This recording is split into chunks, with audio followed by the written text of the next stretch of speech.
श्री भगवान की सेवा ही धर्म है। और आप जानते हैं कि बद्धजीव जितने हैं वो सब स्वामी बनने का प्रयास कर रहे हैं। क्या आप इस पर कहानी सुनना चाहेंगे? बड़ी इंटरेस्टिंग कहानी। बात ये हो रही थी कि भाई सब लोग सेवक हैं। तो उस पर एक भक्त बता रहे थे, भीमा प्रभु आज बता रहे थे, कह रहे थे कि लोग सोचते हैं कि शादी करेंगे तो लड़की उनकी बात सुनेगी। तो मूल बात है कि स्वामी बनने की भावना है और होना नॉर्मली से होना चाहिए, बात सुनते हैं। लेकिन फिर आगे जाके क्या होता है, उसको प्रायः उसे पत्नी की बात सुननी पड़ती है। हमको उसका अनुभव नहीं, जो ने बताया वो बताया, उसका मतलब उसको यथावत रिपीट कर रहे हैं। तब इस पर एक रोचक कहानी सुना रहे थे। कह रहे थे कि देखो क्या होता है, यही बात बीरबल ने अकबर को बोली कि अकबर जी, आपके प्राय सारे मंत्री अपनी पत्नियों के अनुसार चलते हैं। तो अकबर को विश्वास नहीं हुआ। कहते हैं अच्छा बुलाओ। सारे मंत्रियों को बुलाया गया और कहा कि जो व्यक्ति अपनी पत्नी के अनुसार चलता हो वो इधर खड़ा हो जाए, मेरे दाईं तरफ आ जाए। तो सारे मंत्री इधर खड़े हो गए, एक को छोड़ करके। एक व्यक्ति दाएं की जगह बाएं खड़ा हो गया। तो कहा देखो बीरबल, एक तो व्यक्ति ऐसा है ना जो पत्नी के अनुसार नहीं चल रहा है। तो उसने पूछा कि भाई आप क्यों इधर खड़े हो गए दूसरी तरफ? तो कह रहे आज जब मैं घर से निकल रहा था तो पत्नी ने कहा कि भीड़ के साथ नहीं जाना। समझ आ गया। तो खैर ये तो मुझे तो एक बड़ा जोक लग रहा है, जोक वाली बात है। लेकिन पॉइंट इज़ दैट कि हर व्यक्ति स्वामी बनने का प्रयास कर रहा है, लेकिन अगर वाकई समझ जाए कि वो सेवक है तो बहुत ईजी है। कई बार भक्तों से चर्चा होती है और हम तो ये बोल देते हैं हम तो ब्रह्मचारी बनने का भी प्रयास नहीं कर रहे। कलयुग में ब्रह्मचारी या पक्का गृहस्थ या वानप्रस्थ संन्यास बनने का प्रयास भी करेंगे तो आप सर खुजाते रहेंगे कि ये नियम तो टूट ही गया, वो नियम तो टूट ही गया। लेकिन अगर हम भगवान के नम्र सेवक बनने का प्रयास करेंगे तो कुछ प्रयास नहीं करना, वो हम हैं। Is it not? We are already servants. ये इंपॉर्टेंट बात है। मैं ये नहीं कह रहा हूँ कि ब्रह्मचर्य के नियम का पालन नहीं करना चाहिए, ये नहीं बोल रहा हूँ, लेकिन उसमें स्टिक करेंगे तो कठिन हो जाएगा। लेकिन सेवक बनने का प्रयास करेंगे तो बहुत अच्छा रहेगा। It's very striking, is it not? क्या आप लोग ईमानदारी से बोलेगा, हम आपकी प्रशंसा नहीं करवाना चाह रहे हैं, लेकिन आप लोग बताना, क्या हृदय से दूसरों का शोषण करने की भावना कुछ कम हुई है या निर्मूलित हुई है? कि हम दूसरों को जो हमारे सामने आ रहा है उसको हम चूस लें, उसको धोखा दे दें? Is it not? It's a very good sign. कलयुग में तो प्राय जो व्यक्ति मिलेगा वो डराया मत करिए आप। ठीक है। तो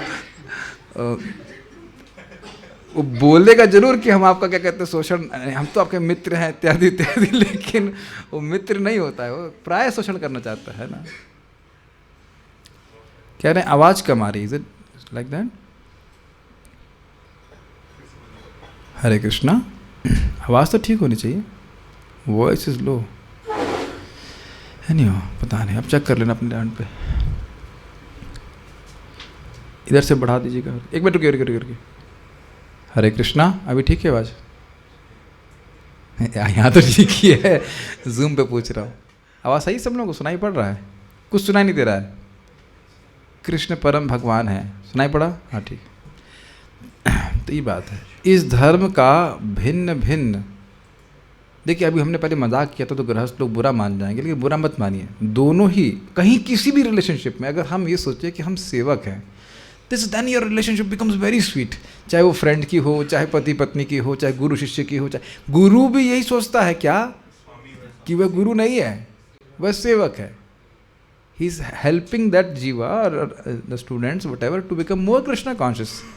कितना सुंदर हो जाएगा ना पूरा समाज अगर हम यही सोचते रहे, हम सब लोग सोचे कि हम सेवक हैं।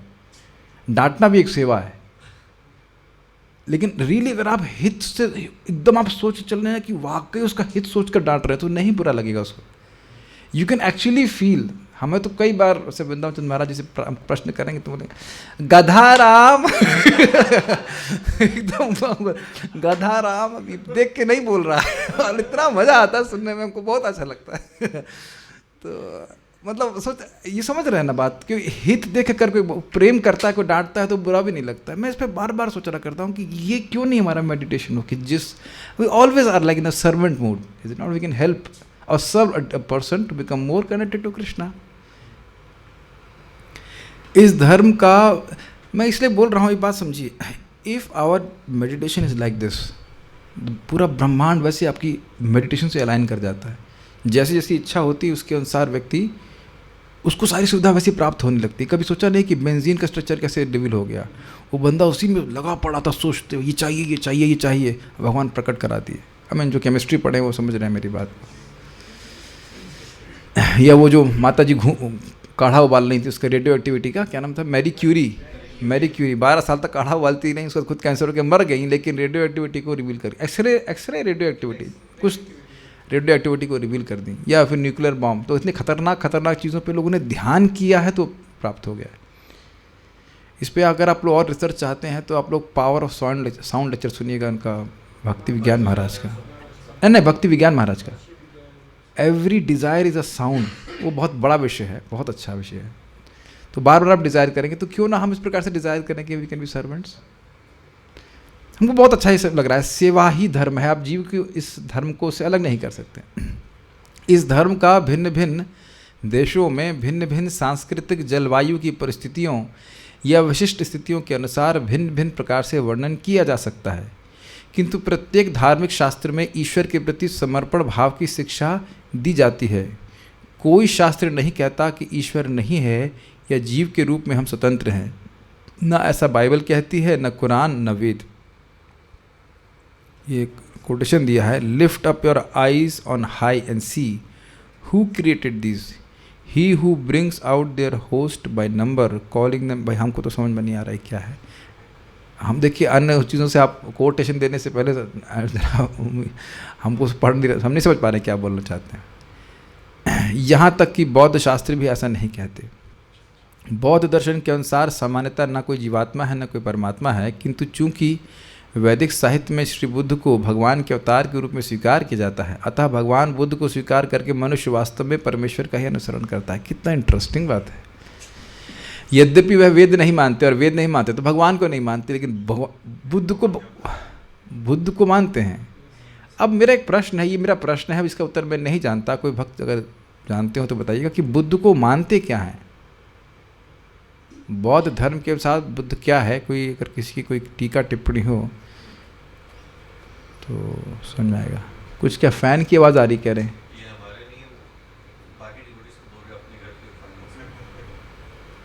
अच्छा वो ठीक है। हाँ तो ये बौद्ध धर्म में क्या मानते हो? मसीहा मानते हैं, क्या कहते हैं? भगवान का दूत मानते हैं। तो भगवान तो मानते नहीं, वो तो वेद मानते नहीं, तो क्या मानते हैं? Good saint I think, I don't know, बड़ा कन्फ्यूजन है। अगर आत्मा को नहीं मानते तो फिर किससे? नहीं, मेरा एक प्रश्न बन रहा है कि अगर आत्मा नहीं है उनके हिसाब से तो फिर किसकी मुक्ति के बारे में बात कर रहे हैं? ज्ञान की अवस्था किसको प्राप्त होगी? किसको? ये तो समझना, शरीर तो जड़ है, तो किसको प्राप्त होगी? कन्फ्यूजन हो जाएगा ना।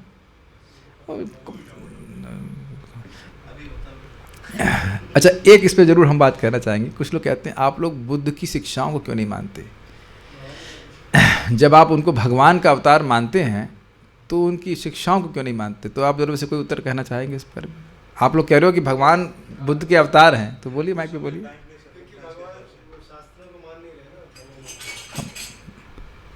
पहली बात, भगवान उनको इसलिए मानते हैं क्योंकि भागवत में उनका वर्णन आता है कि भगवान के अवतार, इसलिए भगवान मानते हैं। उनके शिक्षाओं को नहीं मानते क्योंकि बोल रहे हैं कि शास्त्र गलत है।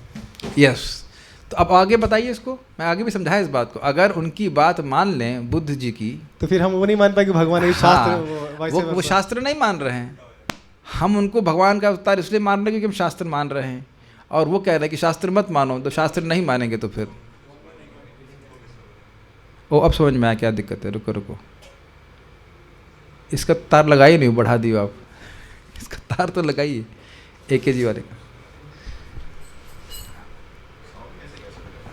साउंड उसका नहीं कैच कर रहा है, साउंड ऑडियंस का कैच कर रहा है। अभी रुकिए। Hare Krishna, I am happy to have nice devotees here who will never do something right. Now is the sound okay? Yes, Hare Krishna. आज आपको इसके लिए सीट दिया जाएगा। देख रहे हैं 1, 2 और 3 तार लगाने में तीन तार नहीं लगा पा रहे, कोई बात नहीं। इसीलिए सारी रिकॉर्डिंग पर हम अपने पे आपसे करते, दूसरे पे नहीं छोड़ते। तो चलिए लॉजिक समझ में आया आपको कि बुद्ध जब बोल दे रहे हैं शास्त्र की बात नहीं मानो, तो शास्त्र की नहीं बात मानेंगे तो उन्हें भगवान का अवतार क्यों मानेंगे, और जब भगवान का अवतार है नहीं तो उनकी बात क्यों मानेंगे।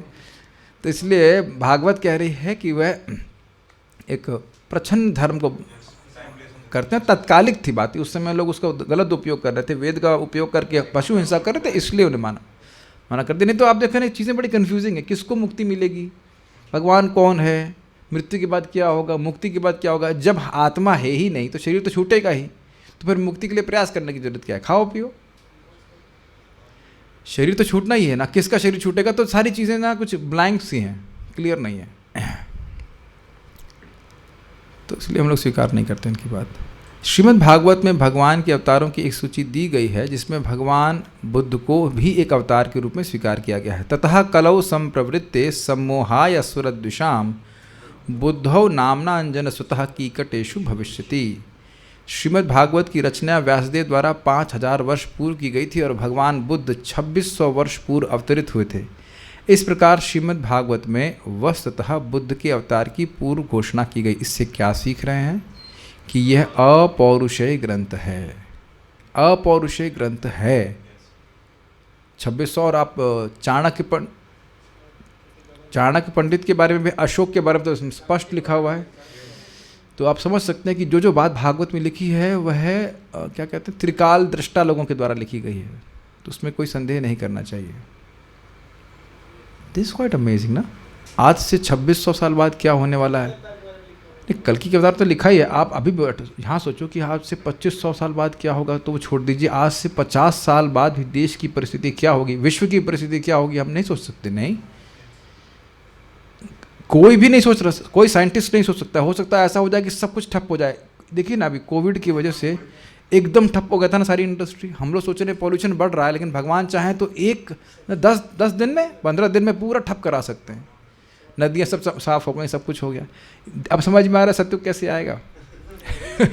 एक झटके में सत्य आ सकता है, जितना हम परेशानी कर रहे हैं, है ना। नहीं, वो तो आप शास्त्र की बात बोल रहे हैं, हम प्रैक्टिकल देख रहे हैं ना। कोविड ने सब कुछ बंद करा दिया, तो ये सब बातें हैं। इसीलिए श्रीमद् भागवतम को श्रवण को सुन करके शास्त्रीय श्रद्धा जरूर निर्माण करना चाहिए कि एक एक बात सत्य है जो भगवत धर्म के बारे में लिखी है। प्रणाम करने वाला, मतलब बार बार हम क्या कहेंगे, लेकिन वो बात बार बार याद रखनी चाहिए कि एक एक बात इसकी पूरी तरह सत्य है। भगवान बुद्ध ने उपदेश दिया था कि न ईश्वर है न आत्मा है। अच्छा, यह शरीर पदार्थों का मिश्रण मात्र है, और जब यह भौतिक मिश्रण विलीन हो जाता है तब दुख और सुख की अनुभूतियाँ भी समाप्त हो जाएंगी। तो मेरा बस ये प्रश्न बन रहा है, तो साधना करने की जरूरत क्या है? कोई आपका उस पर प्रकाश? क्यों बताने प्रभु, मरना तो है ही। जब मरने के बाद दुख और सुख समाप्त, सब मिश्रण समाप्त हो जाएगा, तो फिर दोबारा जन्म तो होना नहीं है, तो फिर बहुत धर्म स्वीकार करने की क्या जरूरत है? वो जो फेज़ है उनका ये मानना है, लाइफ का फेज़ जो सुख और दुख से निर्मित है, साधना करने से वो सुख और दुख की अनुभूतियाँ कम हो जाएंगी। मतलब इस जीवन में? हाँ, इस जीवन में। और वैसे बाकी मरने के बाद सब? वैसे मरने का कुछ है ही नहीं, सब कुछ खत्म हो जाएगा। ओह, तो ऐसा कुछ वो शाश्वत लाभ की बात नहीं कर रहे हैं, मतलब इस जीवन में आप कूल रहिए, चिल। ठीक है, हाँ, मतलब ज़्यादा अगर हाई हाई करेंगे तो दुख होगा, इसलिए आराम से। अच्छा, उनका ये मानना है कि बुद्ध अवस्था आने के बाद आप जैसे ही बुद्ध बन जाएंगे, हाँ, तो आप इस सुख और दुख से मुक्त हो जाएंगे। एक प्रकार से आराम से आप जी सकते हैं, निराशी होके, न्यूट्रल होके। बेसिकली वो जो मरने के बाद मैं बुद्ध हूँ या नहीं हूँ, ये सब खत्म हो जाएगा, इससे कुछ फर्क नहीं पड़ता। तो बुद्ध होने की जरूरत क्या? मजा तो आ रहा जीने में, न्यूट्रल हो जाएंगे। एक प्रश्न बन जाएगा ना कि भाई खाने पीने के लिए बढ़िया तहरी खाने मिल रही, चटनी डाल कर, क्या जरूरत है बुद्ध बनने की फिर? Is it not? What do you think? Strange है ना। तो अब देखिए कि प्रश्न का उत्तर नहीं मिल पाएगा ठीक से, और फिर हमसे पूछ लिया जाए कि हर व्यक्ति अलग अलग स्थिति में क्यों है, अलग अलग बुद्धि के, कुछ समझा नहीं पाएंगे जब तक आत्मा के बात को स्वीकार नहीं करते और ये लाइफ की कंटिन्यूटी को स्वीकार नहीं करते हैं, उसको नहीं दे पाए। ठीक है, जो भी, ऑल ड्यू रिस्पेक्ट, आगे बढ़ते हैं।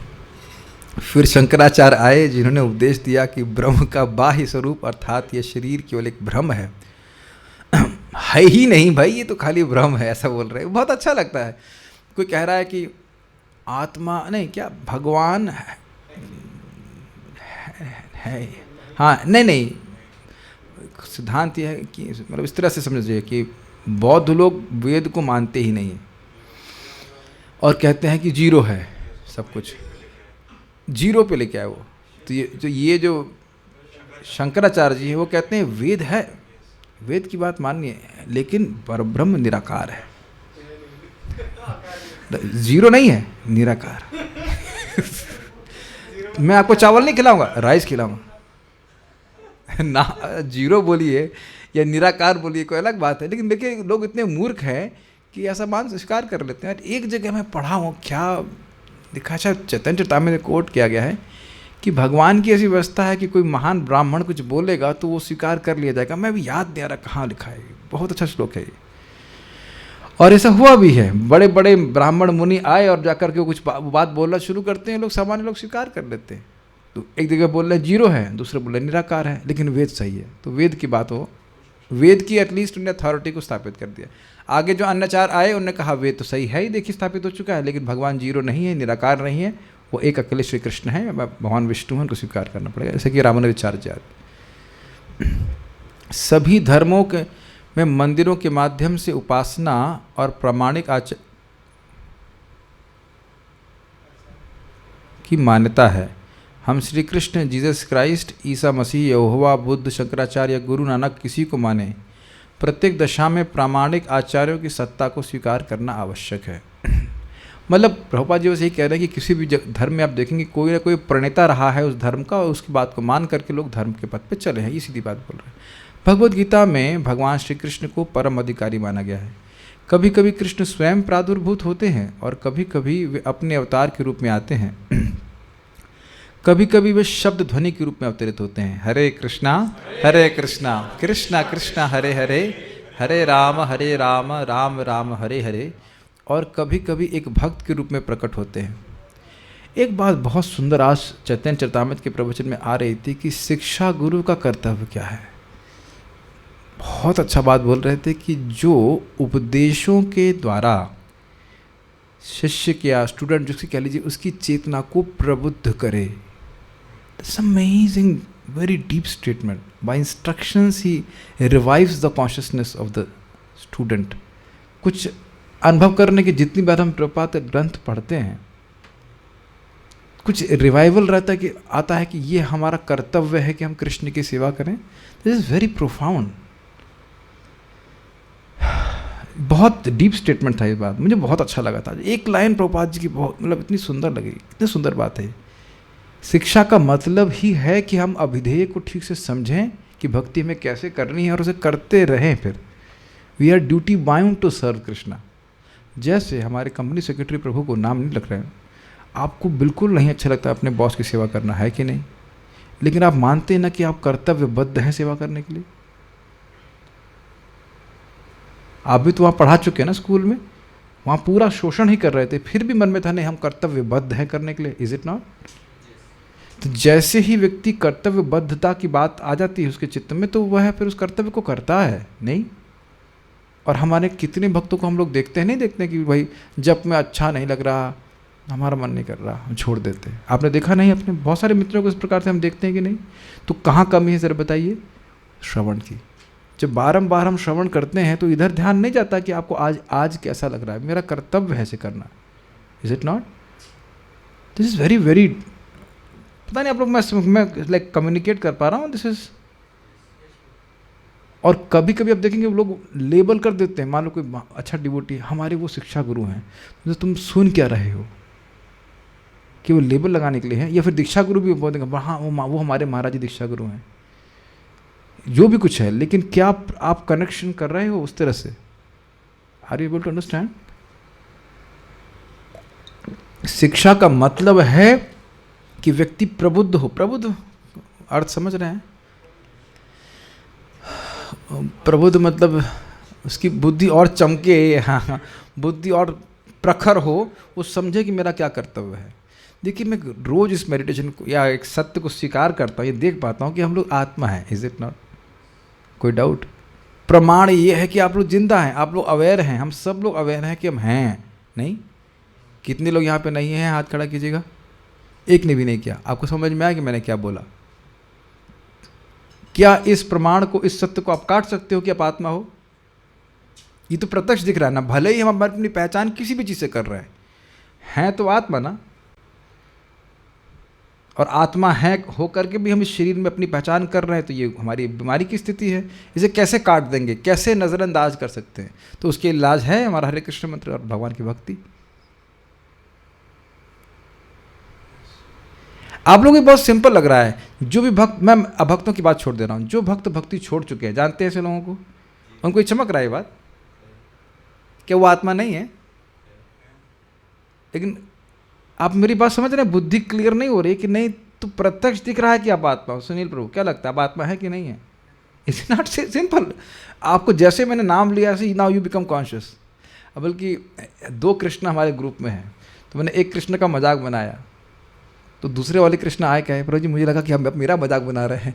मतलब गुस्सा नहीं था, कह रहा, हंस रहा था, कह रहा कि मैं एकदम चमक, मतलब सतर्क हो गया कि मेरा मजाक बना रहे हैं। बाद में लगा कि कहा कोई दूसरा कृष्ण तो नहीं है, दूसरा भी। अब देखो, जैसे हमारा नाम पुकारा जाता है तुरंत हम सचेत हो जाते हैं। तो क्या इस सत्य को काटा जा सकता है कि हम आत्मा है? नहीं काट सकते। और यह सत्य नहीं दिख रहा है कि हम आत्मा होते हुए भी शरीर में अभिनिविष्ट हैं, यह भी दिख रहा है।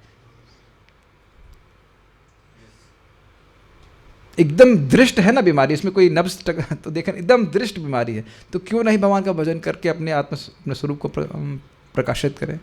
This has to click, this has to click to people. It takes time. आपको लग रहा होगा मैं सिंपल बात बोल रहा हूँ, लेकिन नहीं सिंपल बात है, लोगों को क्लिक नहीं करता है। प्रहलादानंद महाराज बड़ा जोक कर रहे थे, कह रहे थे, although we keep on saying that we are not the body, but all our life we live as if we are the body. ये देख पा रहे हैं इस तरह से? ये आदमी वैसा है, ये आदमी वैसा है, ये ऐसा है, राग देश में फंसा हुआ, तो क्या ये तो बॉडीली प्लेटफॉर्म।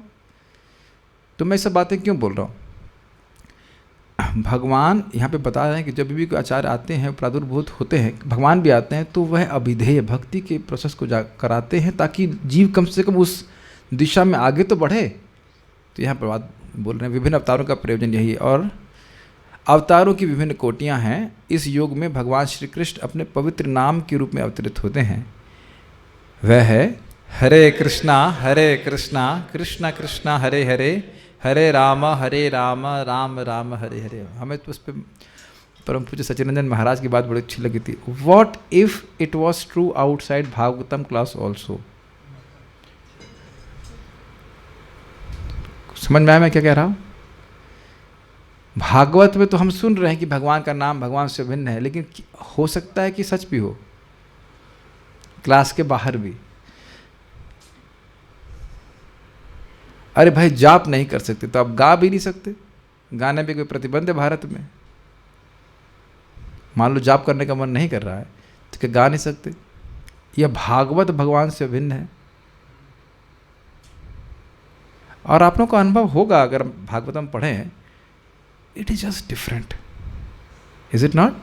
मैं तो प्रभुपाद जी की तात्पर्य को इंग्लिश में पढ़ता हूँ। कल मैं रात में फिर से उसको पढ़ रहा था। Is just out of the world. ये वो ग्रंथ जो है ऐसे, उसमें वही आप concept of physics bye SC. Verma पढ़ लीजिए, वो कुछ प्रबोध नहीं होगा, लेकिन जैसे आप वो 1-2 अक्षर भी पढ़ते हैं, बहुत सुंदर। आप देखिएगा इतना सुंदर सुंदर तात्पर्य प्रभुपाद जी लिखे हैं, और सुंदरता का वो ट्रांसेंडेंस है। मतलब इट्स नॉट सिंपली कुछ पोइट्री लिख रहे हैं प्रभुपाद जी। Very nice.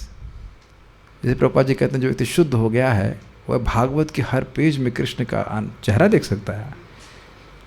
सोची, भगवान श्री चैतन्य महाप्रभु ने संपुष्टि की है कि इस कलयुग में श्री कृष्ण शब्द ध्वनि के रूप में अवतरित हुए हैं।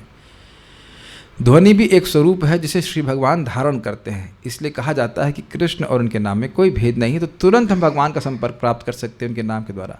आज लोग श्री भगवान के साथ अपने संबंध को भूल गए हैं, किंतु श्री कृष्ण के पवित्र नाम के रूप में उनका यह अवतार, यह है हरे कृष्ण संकीर्तन समस्त संसार के लोगों को इस विस्मृति से मुक्त कर देगा। क्या श्लोक था? तद्ध्यान उद्रिक्त या भक्त्या, बार बार भगवान पे ध्यान के द्वारा, इससे वे हरे कृष्ण के द्वारा लोगों की बुद्धि शुद्ध होगी और जो उनकी गलत मनोधारणा है कि मैं ये शरीर हूँ, ये नष्ट होगा। ये प्रपात कह रहे हैं कि विस्मृति को मुक्त कर देगा। भगवान श्री चैतन्य महाप्रभु की घोषणा है कि यदि हम स्वयं श्री कृष्ण नाम का कीर्तन करें या कीर्तन के साथ संबद्ध हो जाएं तो हम जीवन की सर्वोच्च परिपूर्ण स्थिति तक पहुंच जाएंगे। श्रीमद् भागवत के अनुसार क्या है वो स्थिति? अरे ये भी पता नहीं है। कृष्ण प्रेम, माइक नहीं, जब तो माइक नहीं होगा जोर से नहीं बोलेंगे। कृष्ण प्रेम की स्थिति को प्राप्त कर जाएंगे। यस, और एक्चुअल में हमें यही करना है। माली हैया से बीज करे आरोपण, श्रवण कीर्तन जले करो ए सिंचन।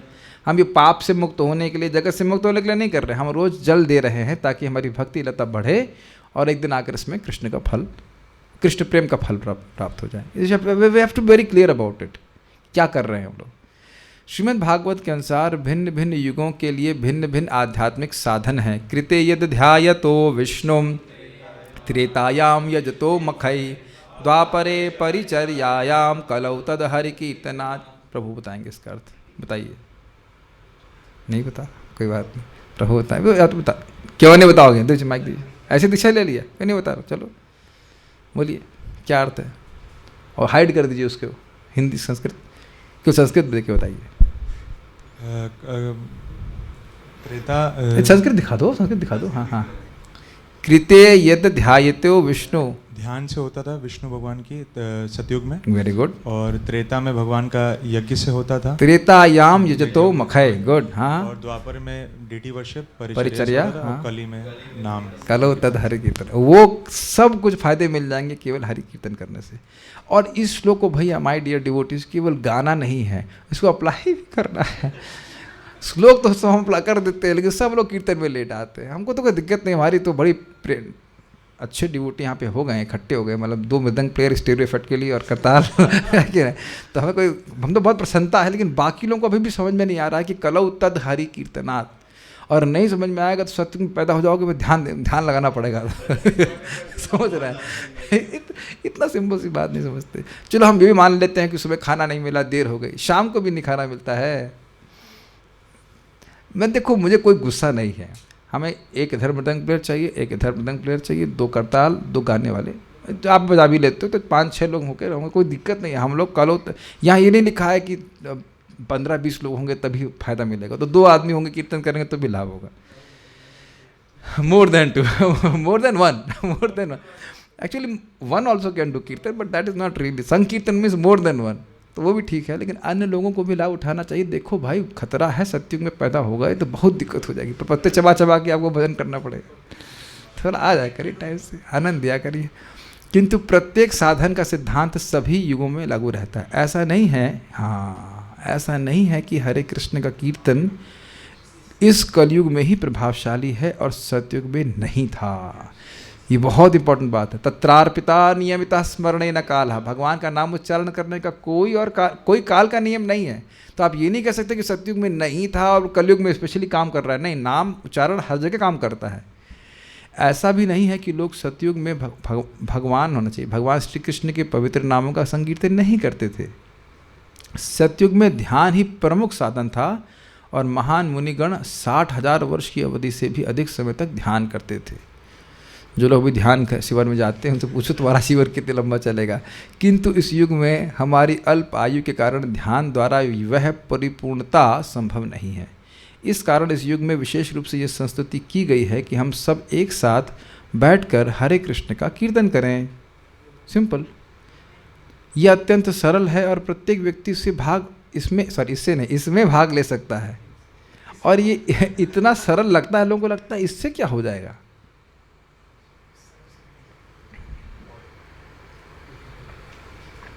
इसमें न तो किसी शिक्षा की आवश्यकता है और न कोई पूर्व योग्यता की अपेक्षा है। एक बात थोड़ा इस विज्ञान को समझिए, क्योंकि हम लोग अविद्या से ग्रसित हैं। बहुत सिंपल, तो पढ़ा लिखा व्यक्ति PhD किया हुआ वो किससे ग्रसित है? अविद्या से। और जो बिल्कुल पढ़ा लिखा नहीं है वो भी, और दोनों जीव हैं। अब समझ में आया। और हरि नाम दोनों की अविद्या पे बराबर से काम करता है। सारी इक्वेशन क्लियर।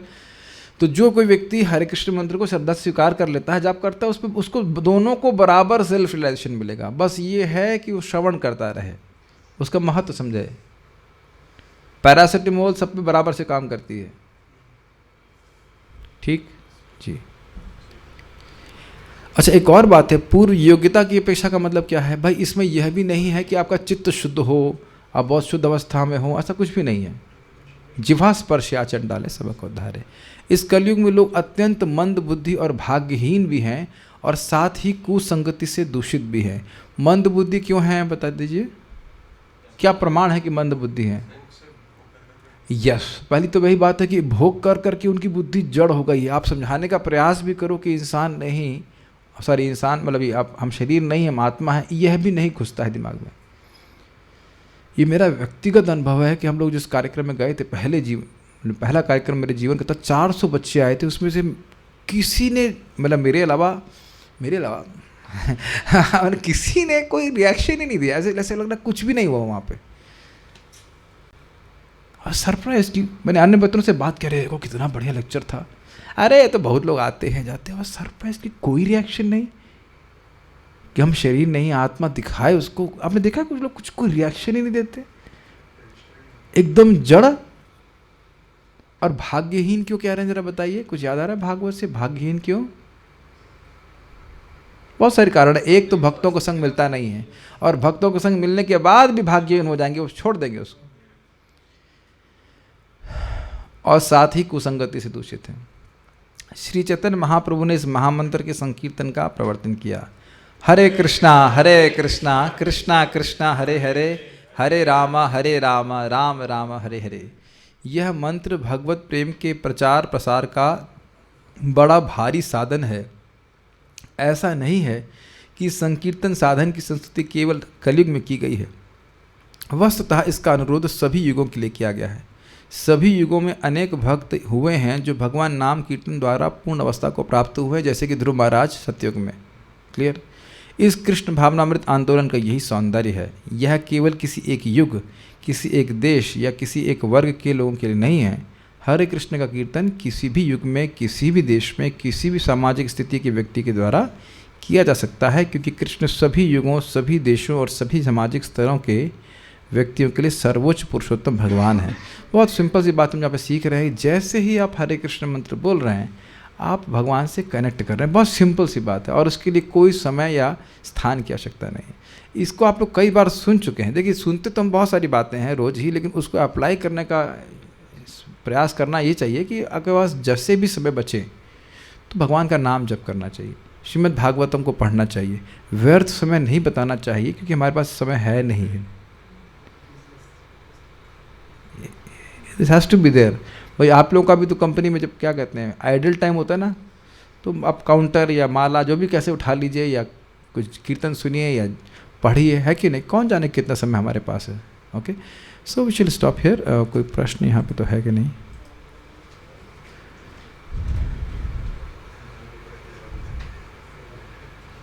ओके, कोई प्रश्न नहीं है। So we shall stop here. Will meet today in the evening. Srila Prabhupada की जय। निताई गौर प्रेमानंदे।